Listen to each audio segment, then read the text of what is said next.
Hello, everybody. Welcome to the World Bank Group. Welcome to Washington, D.C., and welcome to the annual meetings in 2020. I'm Paul Blake, coming to you from a rather empty World Bank Group headquarters. But no matter, though, today kicks off 5 days of exciting programming that you, more than ever, have the chance to be part of. And we start today with the critical issue of debt.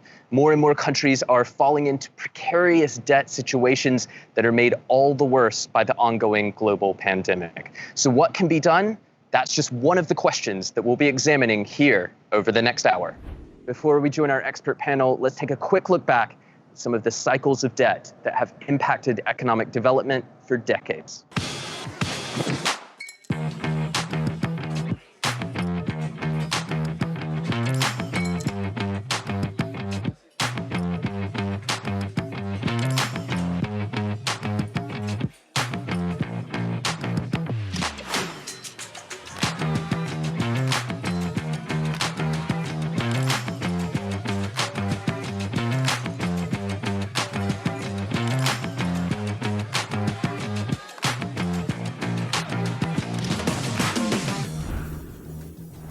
This is a very important way to kick off the annual meetings. We're at a critical time in the debt cycle with debt distress more and more important for a number of countries.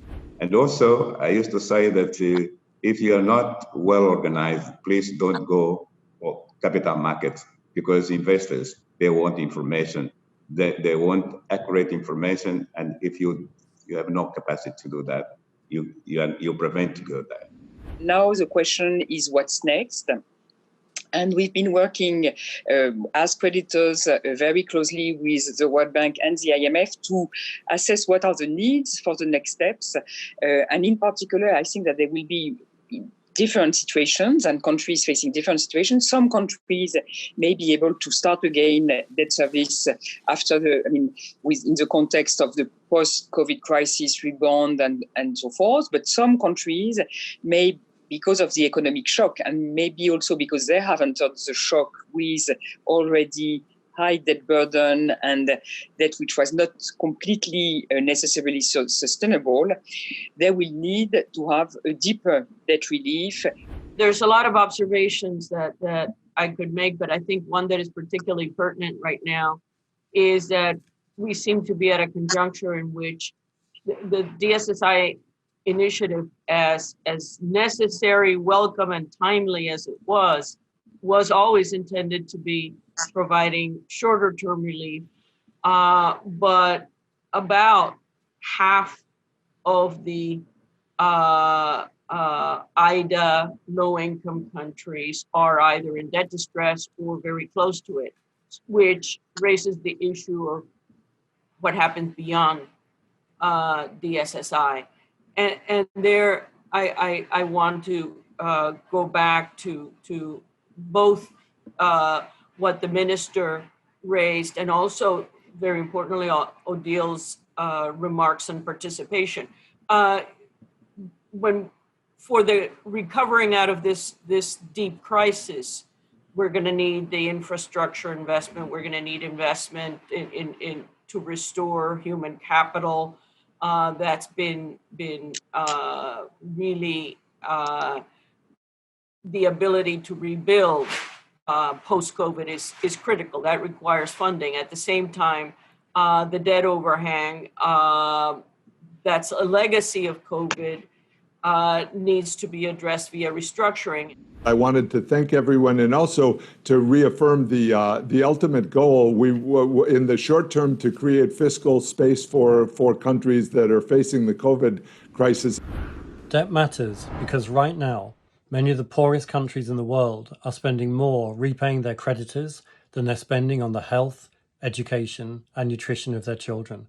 At a time of rising child poverty, with health systems and education systems under enormous financial pressure and reversals in so many areas of child well-being, it's now vital that we convert unpayable debt liabilities into the investments that will give children hope for the future.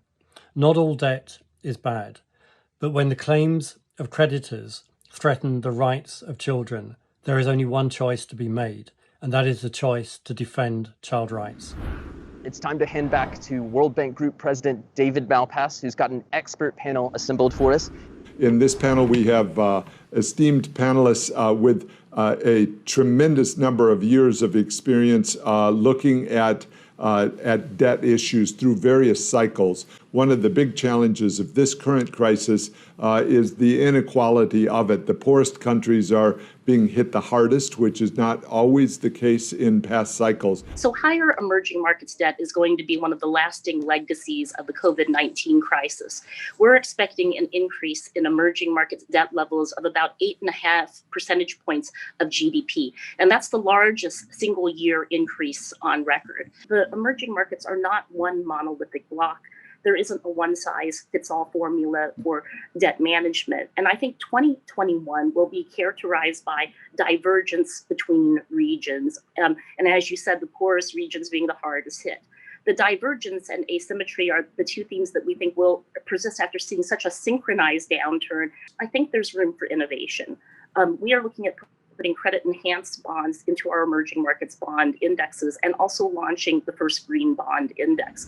I think we should start talking about, at the beginning, to support the recovery. These countries have to grow back.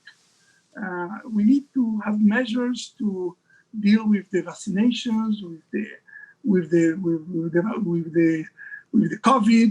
We should try to avoid the second round because the recovery will be essential to have better fiscal conditions and to deal with the debt burden that most of them have. Whereas if you look at the contracts that are signed by most of the countries that we're discussing, they are very term heavy, quite complicated and very variegated, especially between domestic and external. And it's worth thinking about what it means to have a contract that is not strictly enforceable because the borrower is immune on the one hand. But on the other hand, that never goes away because, as you said, there is no bankruptcy. Right? So as a result, both debtors and creditors are drawn into what could be an interminable back and forth and a negotiation and chasing assets around the globe. All morning, we've been talking about countries that face a heavy debt burden. Ethiopia is one such country, and we can hear now from its finance minister, Ahmed Shide, about the challenges that his country faces.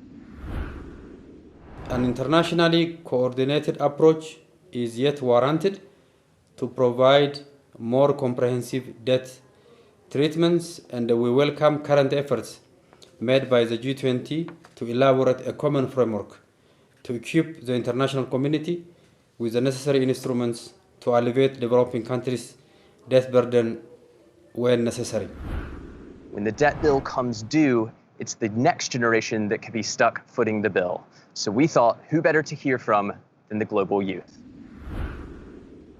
To build a better future, we need to invest in schools. We need to invest in education for all. We need to invest in scholarships for young people from low-income families so they could study at colleges and universities.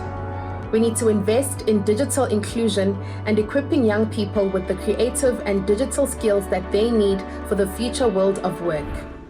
This Saturday marks End Poverty Day, and we'll be live from the atrium with the latest data and expert analysis. Ahead of the day, the actor Idris Elba and his wife Sabrina sent us this special message.